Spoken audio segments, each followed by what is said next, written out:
Halo semuanya, pernah nggak sih kalian lagi kesel sama sesuatu terus mikir, duh andai aja bisa lapor langsung ke pemerintah, tapi gimana caranya? Nah pas banget hari ini kita bakal ngebahas sebuah program yang katanya sih nawarin solusi buat itu, lapor langsung ke Istana Wakil Presiden. Yup, kita akan kupas tuntas semua fakta dan juga polemik di balik program Lapor Mas Wapres. Program ini tuh waktu pertama kali muncul langsung heboh loh. Ada yang semangat banget, tapi nggak sedikit juga yang agak-agak ragu. Jadi, sebenarnya apa sih lapor Mas Wapres itu? Dan gimana cara kerjanya? Yuk kita cari tahu bareng-bareng. Oke, kita mulai dari yang paling dasar dulu ya. Jadi, lapor Mas Wapres atau disingkat LMW, itu pada dasarnya kayak jalur pintas buat pengaduan. Coba bayangin deh, kamu nggak perlu lagi lewat birokrasi yang mungkin ribet, tapi bisa langsung kirim keluhan kamu ke pucuk pimpinan. Tujuannya apa? Ya biar masalah kita lebih cepat didengar dan ditanganin. Kedengarannya menarik banget kan?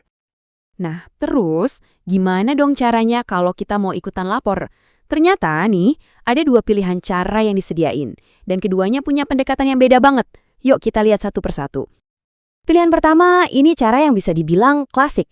Kamu datang langsung ke Istana Wapres.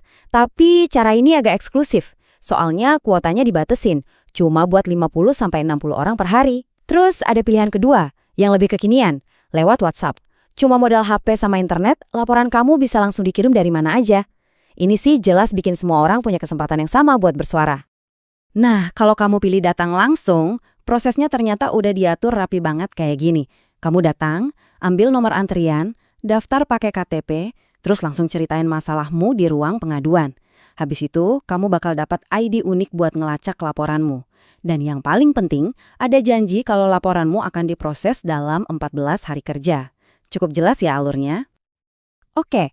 Ngomongin teori dan cara kerja udah cukup. Sekarang kita masuk ke bagian yang paling ditunggu-tunggu. Gimana hasilnya di lapangan?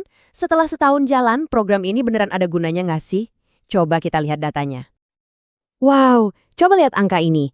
Ada 16.505 laporan yang masuk cuma dalam setahun pertama. Kalau kita bagi rata, itu artinya ada lebih dari 45 laporan setiap harinya. Gila kan? Angka ini nunjukin kalau ternyata emang banyak banget warga yang butuh dan mau pakai kanal pengaduan langsung kayak gini. Dan data ini benar-benar ngegambarin kebiasaan kita semua. Lihat deh, 2/3 laporan, tepatnya 66%, itu dikirim lewat WhatsApp. Ini bukti nyata kalau kemudahan akses digital itu emang jadi kunci. Jauh lebih banyak orang yang milih lapor dari genggaman tangan mereka daripada harus repot-repot datang langsung. Terus, laporan yang masuk itu isinya soal apa aja sih? Ternyata, masalah-masalahnya itu deket banget sama kehidupan kita sehari-hari. Mulai dari sengketa tanah, ijazah sekolah yang ditahan, sampai masalah data bantuan sosial yang nggak pas. Ini tuh bukan isu-isu politik yang besar, tapi masalah nyata yang beneran dirasain langsung sama masyarakat kecil. Di balik semua statistik dan angka tadi, ada cerita-cerita personal yang menyentuh. Salah satunya dari Dinda Rosita. Bayangin deh, dia itu harus berhenti kuliah selama 3 tahun gara-gara masalah biaya. Tapi lewat LMU, masalahnya bisa selesai. Kutipan dari dia ini nunjukin banget gimana sebuah program pemerintah bisa punya dampak langsung ke hidup seseorang. Pasti rasanya lega banget ya. Tapi ya, namanya juga program pemerintah, pasti nggak mungkin mulus-mulus saja tanpa ada perdebatan. LMW juga gitu. Ada yang mendukung, tapi ada juga yang mengkritik. Sekarang, yuk kita bedah argumen dari kedua belah pihak. Nah, ini dia nih pertanyaan besarnya. Lapor Mas Wapres ini sebenarnya cuma gimmick politik buat naikin citra aja atau beneran jadi solusi buat masalah layanan publik di negara kita? Dari sisi yang pro, program ini dianggap sebagai jalan tol aspirasi. Jadi bisa motong jalur birokrasi yang panjang. Tapi dari sisi yang kontra, muncul pertanyaan yang cukup kritis. Loh, kan kita sebenarnya udah punya sistem pengaduan nasional namanya SP4N Lapor. Kenapa harus bikin kanal baru lagi yang seolah-olah jadi saingan sistem yang udah ada? Kritiknya makin tajam loh. Ada yang bilang kalau ini tuh gaya wali kota. Seolah-olah Wapres gak percaya sama sistem di bawahnya dan harus turun tangan langsung. Nah, menanggapi kritik ini, pihak istana langsung ngasih klarifikasi. Ini tuh bukan program pribadi Mas Wapres, tapi ini adalah program resmi pemerintah yang dijalankan bersama-sama. Dan klarifikasi ini penting banget buat dipahami. Pemerintah negasin kalau LMW itu bukan buat nyaingin SP4N Lapor, tapi justru buat saling nguatin.